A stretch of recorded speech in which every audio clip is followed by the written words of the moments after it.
Hi everyone, শুভ নবমী। তো আজ আমরা যাব বলরামপুর ঠাকুর দেখতে। তো চলো রেডি হওয়া যাক। আর এই যে সুন্দর ড্রেসটা আমি পরেছি, এটা কিন্তু সন্দীপ আমাকে লাভ অ্যানিভার্সারিতে গিফট করেছে।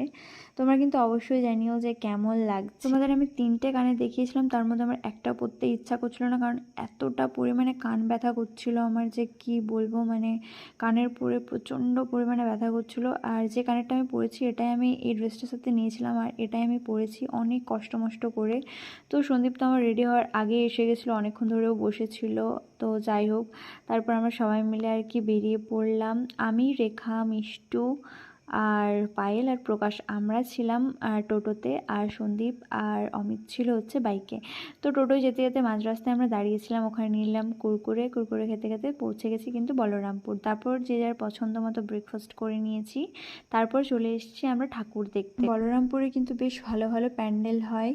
তো আগের বছরই এই জায়গাটাতে মায়াপুরের থিমটা হয়েছিল, আর এবছরও কিন্তু ভীষণ ভালো একটা প্যান্ডেল হয়েছে। তো ওখানে ভীষণ ভালো ভালো ছবি তুলেছি, আর তারপর কিন্তু ভিতরে চলে এসেছি।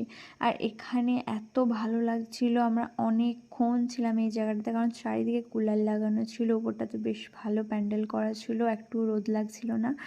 আর এই যে তোমরা মায়ের দর্শন করে নাও, মাকে আজকে এত সুন্দর লাগছিল যে কি বলবো। এই সাজটা আমার এত ভালো লেগেছে, ভীষণ সুন্দর লাগছিল, অপূর্ব লাগছিল দেখতে।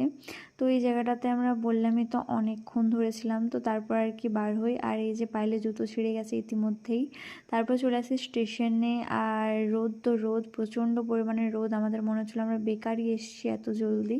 তো এখানেও বেশ ভালোই প্যান্ডেল হয়েছিল। এই ব্লগটা 2টো পার্টে আসবে, এটা হচ্ছে তার ফার্স্ট পার্ট।